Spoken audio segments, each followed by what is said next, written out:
Kale didn't know much about this planet beyond its coordinates and the single warning logged in the system, restricted zone, no approach permitted during solar convergence. But mercenary maps were often incomplete, and this one paid well. His ship, the Meridian Fox, groaned under the pressure of re-entry, its hull shimmering from friction, then bucking as it struck turbulence. Consoles sparked. Warning lights turned from orange to red.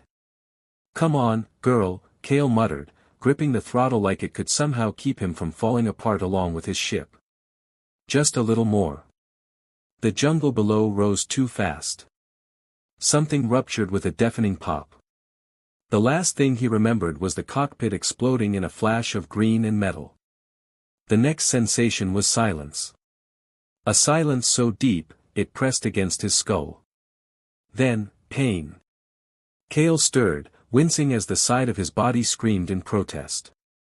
He wasn't dead, which surprised him. Breathing hurt. Movement hurt more. Something wet and cool touched his forehead. A voice floated above him, soft, rhythmic, unlike any accent he knew. Then, the words shifted, adjusted to his language. "You're not from here." His eyes fluttered open. A woman, no, something else. Tall, elegant, glowing faintly as if moonlight had chosen her skin to live in. Her hair was dark, braided with what looked like woven leaves and tiny luminous stones. Eyes large and black, reflective. Her face calm. Watchful. Not afraid. Kale coughed. "You're not human." She tilted her head. "Neither are you," she said plainly. He blinked. Tried to sit, groaned, then fell back. Pain flared from his ribs. "You have 3 cracked bones in your side. Your crash was violent. Your blood smells like iron. Old metal. Thank you, for that unsettling diagnosis." "You are welcome," she said. She didn't smile, but something about her voice softened. "I am Nyria." "Kale." He looked around. The walls were made of twisted tree bark and vines that glowed faintly green. The air was humid, floral. Strange lights moved outside, casting shifting patterns through the seams of the curtain she'd drawn over the shelter's entrance. "Where am I?" "You're on Orala 6, in the forest of Inasha. Close to the dusk line." Kale tried to remember what dusk line meant. The planetary files had referenced it, a border where light and dark met, marked by solar convergence. "You said I wasn't from here," he said slowly. "But you didn't seem surprised. I saw your vessel fall. I thought it was a dying star at first. And you just rescued me."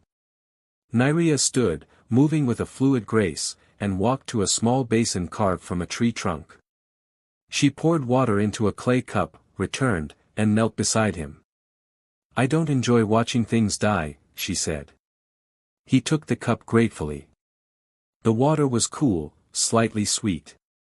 Something in it numbed the pain in his throat. "Still," he said, voice rough, "you didn't have to risk it." Her eyes shifted. "You crashed near the Eclipse Hollow. It's forbidden. And dangerous.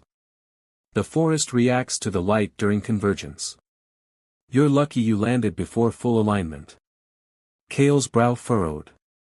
"Alignment?" "The twin suns. When they cross, energy flows differently here. Stronger. Unstable. And the light," she hesitated. "It changes things. Especially people like me." That caught his attention. "What does it do to you?" Nyria looked away. "Nothing good. Nothing safe."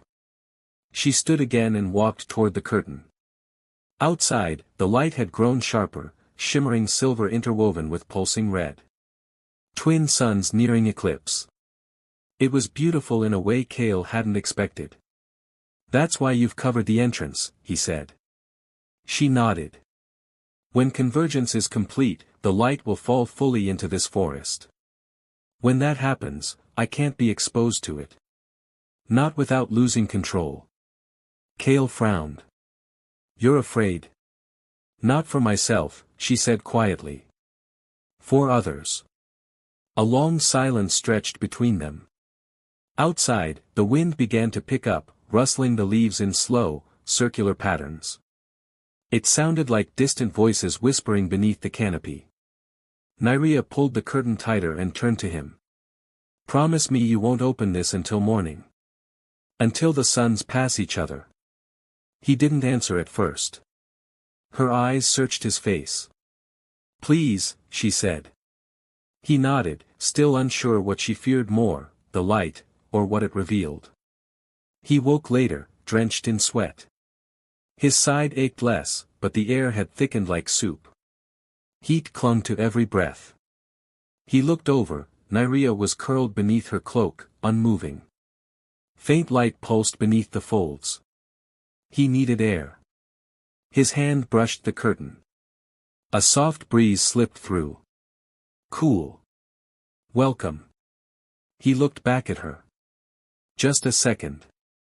He pulled the curtain aside. The jungle had transformed. The canopy shimmered in impossible color. Leaves glowed purple, silver, deep gold. Insects traced trails of light through the air. And above. Two suns crossed in perfect balance. One red like blood. The other pale as bone. Their light mingled, casting long, luminous shadows. Kale stepped outside. Cool wind washed over him. He sighed. And then. Kale. The voice behind him was pained. He turned. Nyria stood at the edge of the shelter, no longer cloaked. The light touched her skin, and she glowed. Truly glowed. Lines traced her arms like liquid fire. Her hair moved as if lifted by unseen force. Her eyes were no longer black but silver. Her breath came in short, shallow gasps. You shouldn't have, she dropped to her knees. No. No. He ran to her. What's happening to you? I told you not to open it. Her skin flared suddenly, gold and blue chasing each other down her spine. She curled inward. You're burning, he whispered. Not burning, she gritted. Becoming. He grabbed her cloak and pulled it over her shoulders, dragging her back toward the shelter. Her skin seared his hands, not enough to injure, but enough to make him cry out. Inside, he dropped the curtain. Darkness returned. Nyria lay curled on the ground, glowing softly. Her body trembled, breath ragged. But she didn't scream. Kale sat beside her. I'm sorry, he whispered. I didn't know. Her voice came through clenched teeth. No one ever does. They just see light and think, beautiful. Or dangerous. What is it? He asked. What's happening to you? Nyria closed her eyes. The eclipse triggers an energy flow inside me. All my people carry a trace of it. But in me, it's amplified. Unstable. I was born with too much light. They say it's a mutation. Others call it a curse. And you believe them? Her hand slipped from beneath the cloak. The veins in her fingers glowed faint red. Her skin was warmer than fire. I believed it, she said. For a long time. Kale touched her fingers. Her hand was hot, but not painful now. You're not cursed, he said. She let out a bitter laugh. You don't know what I can do if the light stays too long. Then tell me. A long pause. Then, softly. The last time I was caught in full convergence, I shattered a stone altar just by screaming. Birds fell from the sky. Trees withered. You were afraid. I was 12. Kale's voice was gentle now. So was I, when I realized my father wasn't coming back from war. She turned to him, surprised. I know what it's like, he continued, to be afraid of what's inside you. To think that maybe you're broken. Or dangerous. He took her hand. But you didn't hurt me. Even when the light touched you. You tried to stop it. Nyria didn't answer. But her hand stayed in his. They sat in silence for a while. Outside, the light slowly faded as the suns parted. Birds began to sing again. The jungle exhaled. Nyria's glow dimmed. The fire under her skin retreated like a tide. She opened her eyes and looked at him. You should have burned, she whispered. Maybe, he said, but I didn't. Why? He shrugged. Maybe you didn't want me to. A pause. Maybe, she said, very softly, I didn't. The trees of Anasha murmured in ways only those born to them could hear. Leor had spent most of his 30 seasons tracking whispers. Whined through the glass vine, bird calls that doubled as warnings, footsteps that didn't belong. But tonight, the forest told no stories. It watched. He crouched on a branch high above the northern path, hand resting lightly on the hilt of his blade. Around his neck, a strip of leather carried 3 tokens, the claw of a night drake, a tooth from his first hunt, and a shard of crystal light, a gift once given to him by a younger sister who used to laugh more easily. Nyria. He touched the crystal now, a bad habit he hated but couldn't stop. She hadn't laughed in years. Leor remembered the day her light first burst from her, vivid and wild. She had only been a child, maybe 10 cycles old. Their mother had been weaving smoke fruit fibers when the first eclipse of that season struck.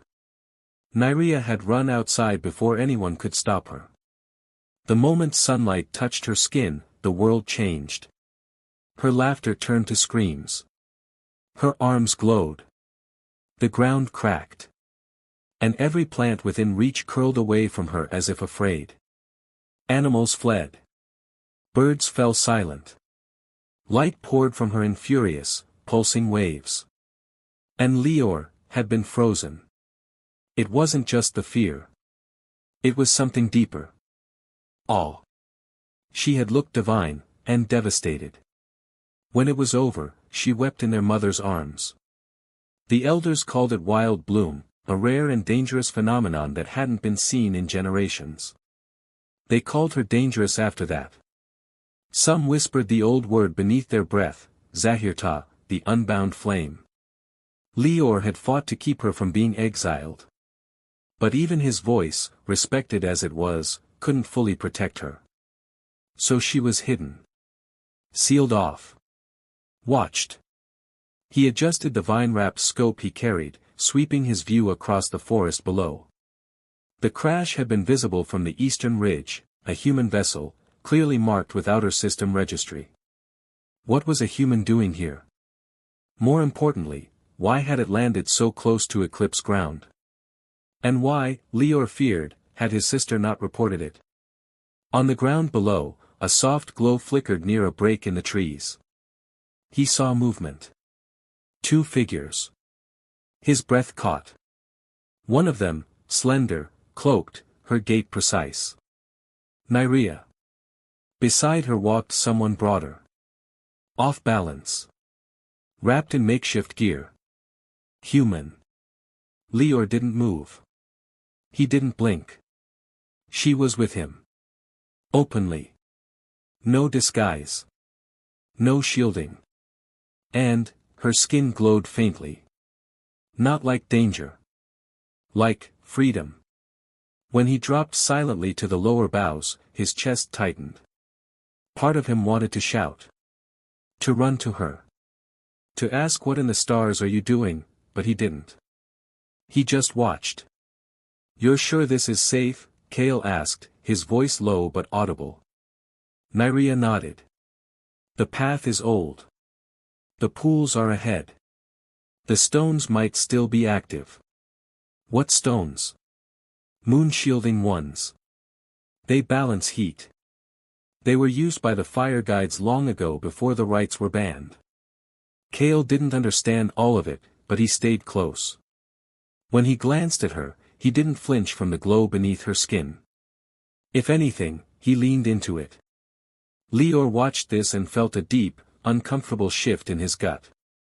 A stranger was walking beside her, without fear. With affection. The pool was a mirror of light. When they reached its edge, Nyria knelt and touched the water, whispering a prayer Lero remembered from childhood. Not one of fear, but of invitation. He knew that prayer. He hadn't heard her say it in over a decade. The moment her fingers brushed the surface, the water shimmered, revealing black crystal stones beneath. Kale dropped beside her. "These are beautiful." "They're more than that," she said softly. "They used to help us balance the flame. Before the elders outlawed them." "Why?" Kale asked. Leor could tell it wasn't judgment. It was care. Honest curiosity. Nyria's answer came slowly. "Because balance means power. And power makes people afraid." Leor turned away. He couldn't watch anymore. He returned to the edge of the enclave hours later, feet silent on the vine walks. The path twisted around sleeping tree homes and glowing platforms strung with harvest cloths. He entered the council chamber without a sound. Elder Tammuz, a woman of ash hair and brittle breath, looked up from the crystals floating before her. "Report," she said. Leor paused. 1,000 answers burned in his throat. What he said instead was, "The ship carried only one occupant. He survived. My sister found him first." Elder Tammuz's brow furrowed. "Has she been compromised?" Another pause. "Not exactly," Leor said. Later, he sat in the grove of stars, the place where the younger ones came to listen to sky stories and learn moon patterns. The air here always smelled like memory. He watched the lights. He wondered if he should have told the elders everything. But something stopped him. Meanwhile, back at the pool, Kale and Nyria sat in silence. The moonstones shimmered between them. She held one now, fingers wrapped around it gently. Kale's voice broke the stillness. "Your people really don't know how strong you are." Nyria shook her head. "They do. That's why they keep me small." Kale frowned. "You've shown me more of this planet in one day than any explorer ever dreamed of. And I've studied maps my whole life." Nyria smiled faintly. "Then maybe you were meant to be lost." He tilted his head. "And maybe you were meant to be found." Their eyes met.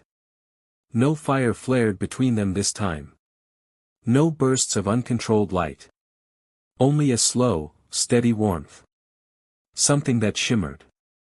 High in the trees, Leor sat again with his scope. He saw them. He didn't report it. Not yet. Something shimmered inside him, too. A question. What if she's not cursed? What if she's just the first to stop hiding? Thesa was born beneath the twin suns, but she had never seen them. Not with her eyes. The village midwife said she blinked for the first time just as the suns kissed each other in the sky. Others called it a curse, a child born blind during convergence. Not even the flameborn were welcomed if they arrived under such signs. But Thesa's mother had held her tight and whispered, "You will see what others never will." And she did. Not through sight, but through shimmer. The first time Thesa walked through the high salt plains as a child, she had felt the trees hum. Not the wind in their branches, but the pulsing glow they gave off when light hit them from a certain angle. She knew when water sang with the power of eclipse. She knew when someone nearby was lying, because light would hide from their skin. She felt truth, the way others felt heat or pain. It wasn't until she was older that she realized what made her different had a name, shimmer sense. Something lost in most. Something that belonged to the old bloodlines. And something that came alive again when she wandered too close to the forest of Inasha. She arrived in the lower glade before the sun tipped to its highest angle. Her staff clicked gently against moss and root. She paused often, head tilted, listening to the frequencies that lived beneath sound. And that's when she felt it. A presence. 2. in fact. One soft, buried light, restrained. The other raw, ancient energy just beneath the skin. Flame. But not fire. Flame without burn, Thesa whispered. Her staff swung low. She crouched, fingers brushing the roots of a massive vine-cloaked tree. Someone was sitting ahead, no, two people. No speech. But something passed between them. Not words. Light. Kale sat beside Nyria at the pool's edge, watching the ripple her fingers created every time she dipped her hand into the moonstone water. Since the last convergence, she had changed. Her movements were slower, more centered. Her glow, quieter but deeper. It wasn't wild anymore. It felt, guided. Like a fire learning how to speak. Kale reached into the pool, retrieving a smooth dark stone. He handed it to her. She cupped it gently between her hands and smiled without looking at him. They didn't need words anymore. But then something shifted. Nyria's head turned sharply. We're not alone. Kale stood, hand instinctively going to his sidearm, though he knew bullets didn't mean much out here. Then a voice came from the edge of the grove, light, high, and unafraid. You smell like starlight. But you're not from here. They turned. A girl emerged from the underbrush. Maybe 15 seasons old. Wrapped in travel-worn cloths, her feet bare and her eyes clouded, milky white like pearls. She tapped a carved staff as she walked forward, but she didn't seem to need it for direction. Nyria stiffened. Who are you? Thesa, the girl said. My mother says I was born with shimmer instead of sight. I've been walking since the moon's last changed paths. You shouldn't be this deep into Anasha, Nyria said. This land is sealed. Not to me, Thesa replied. The shimmer brought me here. It whispered to me. Kale stepped forward, uneasy. Shimmer. The girl smiled. The way light speaks when no one listens. It's why I found you. Found us? Nyria asked. Why? Because you're the first fire that doesn't scream. And she turned toward Kale, is the first shadow that doesn't run. Kale frowned. Shadow? You don't carry light the way she does, Thesa said. But you reflect it back. Like stone under moonlight. Soft but steady. Nyria blinked, thrown off balance by the girl's language. You came all this way, for us? No, Thesa said, crouching at the edge of the water. I came because something is breaking. The old flame is waking. The shimmer trembles. And your fire is at the center. They camped that night near the stone-laced ridge. Nyria built the fire from non-burning moss and cooling vines. Thesa sat close to it, palms hovering above the warmth. Most fire burns, she said softly. But not yours. Yours sings. Nyria didn't respond at first. Kale sat nearby, watching her carefully. I was taught to fear it, Nyria said finally. My own body. My own skin. Thesa tilted her head. But you don't now. I'm learning, Nyria whispered. Kale reached over and placed a hand over hers. You're more than learning, he said. You're teaching others how to see again. Later, after Thesa had fallen asleep curled in moss, Kale and Nyria sat alone under the open sky. The twin moons were near again, but not yet aligned. Their pull was gentle tonight. Nyria exhaled slowly. I think she sees more than most elders. Kale nodded. She saw you.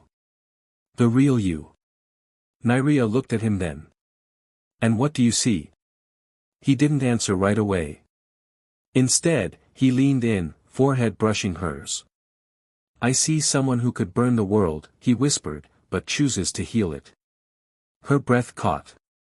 Then she kissed him. Not with fire. Not with fear. But with light. The next morning, Thesa was gone. Her staff missing. No footprints in the moss. Only a small piece of crystal left where she had been sitting, shimmering with faint blue light. Nyria picked it up.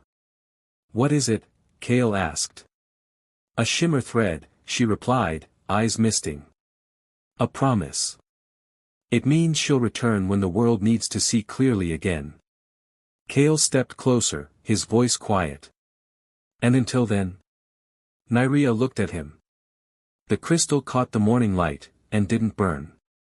Then we carry the shimmer for her," she said. "Until others are ready to see." Iron no longer walked the high bridges of the Enclave. Her joints ached too often, and her sight, though still sharp enough to read patterns in the crystal smoke, had softened at the edges. But her mind was untouched. Sharper, if anything. And tonight, it pulsed with warning. She sat alone beneath the elder tree, her fingers tracing the edge of an old pendant. Its shape was unmistakable, a curling flame, etched into bone, smoothed by time. It was illegal now. Not even the other council members knew she still kept it. But how could she throw away the one truth she never stopped carrying? She, too, had once burned. It had been hidden, of course. Kept secret even from her parents. The light never surged as wildly in her as it had in others, just enough to shimmer in her blood when the twin suns converged. She had passed the trial of balance like all others, told to swallow the fire and walk without spark. But even then, she had known the truth. She was flame-born. The last, or so she believed. Until now. The news came with a ripple of whispers. Nyria has walked in convergence light. A human was seen beside her. The moons did not consume them. The other elders panicked. Even Tammy's, normally composed, clutched her crystal staff with whitened knuckles. They called it a breach. A provocation. They demanded exile. But Iron listened. And remembered. "Do not speak until you are called." The words echoed through the chamber like steel.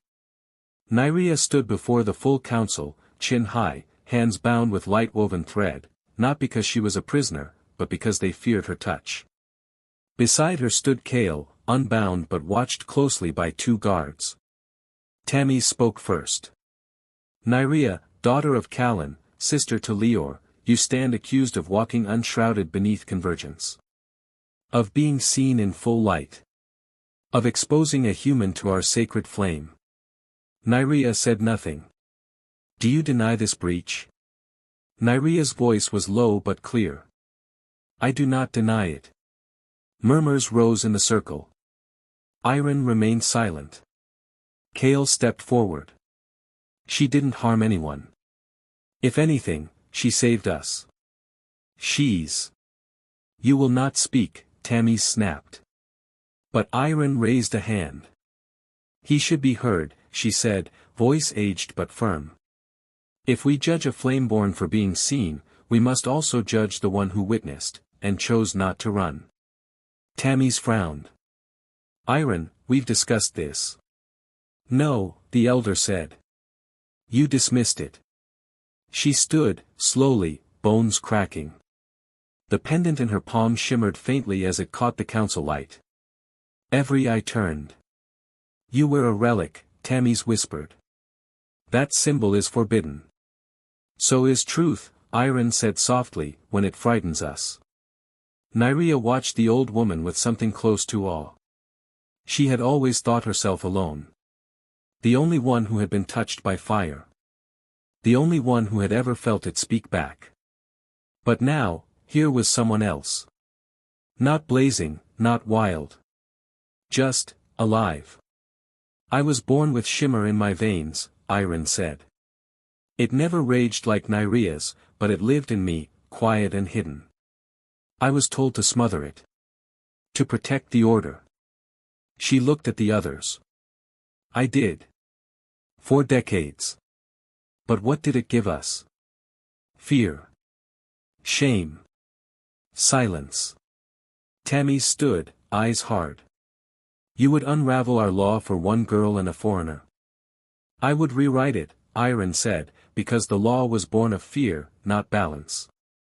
And the flame has returned. Not to destroy, but to remind us what we were before fear took root. Outside, the sky began to shift. Twin suns approached each other once more. Today's eclipse would be weaker, more shadow than light. But the signs were always strongest during fracture, when the sky trembled between day and dusk. Nyria was given one night to decide. Exile or binding. Leave the forest forever and never speak the flame's name again, or return to the tribe, stripped of her light, sealed from the suns. A living ghost. But she didn't return to her old shelter. Instead, she and Kale walked beyond the pools, deeper than any path marked on the Enclave maps. They walked until the moss grew soft underfoot and the wind stopped carrying any names. Are you sure? Kale asked as they paused by a hollowed hill. No, she said. You could be banished. Maybe I already was, she whispered. The moment I began to glow. He stepped closer, gently touching her cheek. Then banish me with you. She smiled then, small, real. You don't have to follow me into fire. I know, he said. I want to. They camped under the fracture sky. She didn't hide her light. He didn't shield his eyes. And when they kissed, it wasn't gentle, it was fierce. It was years of silence breaking open. It was flame without fear.